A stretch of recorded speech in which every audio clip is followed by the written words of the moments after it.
Harry Potter and the AI Adventure 2. Chapter 7. A few days after Severus's departure the next day, Lupin summoned Harry in front of him, informing him that he wanted to see him in his office that evening.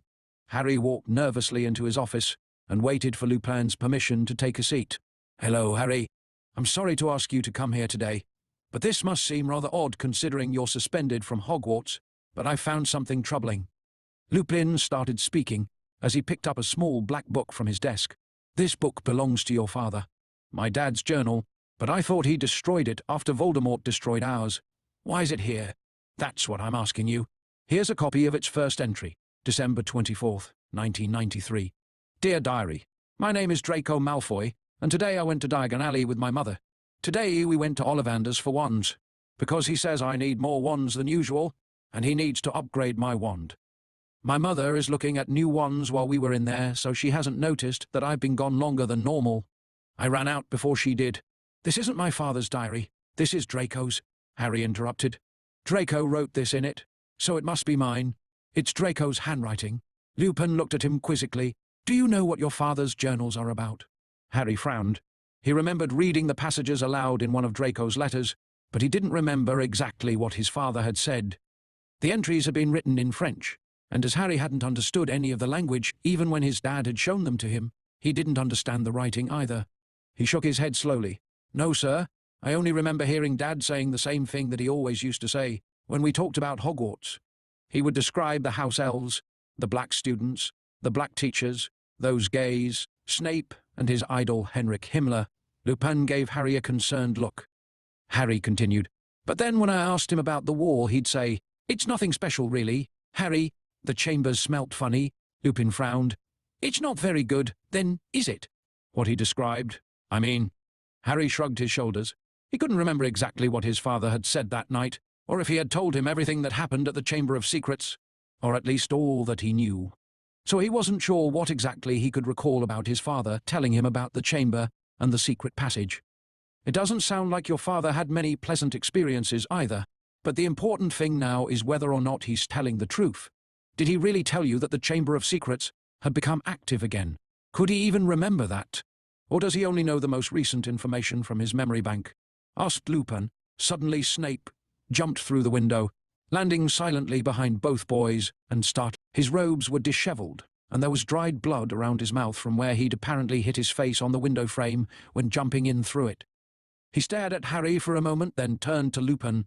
"I came to get Potter." He spat at him angrily before turning to address Harry. "Come along, Potter." Then he stalked away, leaving behind him an angry professor who was glaring daggers at Snape as he stalked past him. "Who's Snape?" Harry whispered to Lupin, hoping that his voice wasn't shaking. "That's Severus Snape, Harry, your father's closest friend. Although I don't believe he's ever had an enemy in his life, which is strange given the fact that he hates everyone." Harry nodded, thinking hard about what Professor Lupin had just told him. Snape hated everybody. That meant that there would only be two options that he could think of: the possibility that his father was telling the truth, or the possibility that he had lied to protect him. Either way, Snape's actions were suspicious. When they reached Lupin's office, Snape stormed past them and slammed the office door shut, leaving Harry and Remus alone in his office. "You can sit down anywhere, you know," Lupin said politely, after closing the door and taking his seat across from Harry, who sat nervously on his sofa. Harry looked around the office. Snape was standing there looking grumpy. Harry couldn't help but smile slightly. Snape looked pissed off, but he knew that it was actually his usual expression. "So," said Lupin, pulling Harry from his thoughts, "you want the truth, or the truth disguised as the truth?" he said jokingly. Harry rolled his eyes in response. "The truth," he replied. Lupin smiled. "Good, you got it right away. Now that I've explained the situation to you, I can tell you everything." "Everything," Harry echoed. "Yes. Well, I'm afraid to say." Lupin began taking a deep breath. Snape rolled his eyes and stepped forwards. "I am your father," Snape revealed to a shocked and distraught Harry. "No, that's not true. That's impossible." Harry panted. "Look, Harry, both your parents had ginger hair. You have black hair like myself, and I loved your mother since we were young," Snape continued, trying to convince Harry of the truth. "Dad is dead. There's no way he survived." "How could you survive if Mum didn't?" Harry shouted. He couldn't believe it. Your mother died in childbirth, Harry. I'm not lying to you. You see, you're not the boy who lived. In fact, the real boy who lived was Ron Weasley, Snape revealed. Harry thought for a second, then remembered when Ron came sobbing about being adopted, and it all made sense. He knew that there must have been an accident at the end of their last year at Hogwarts when Hermione had disappeared. If Snape was telling the truth, then he must have been there too. He might have seen everything that happened at the end of their final year at Hogwarts. What are you talking about? Why did I go to Hogwarts instead of home? Well, it's complicated, Harry, but I suppose I should start from the beginning.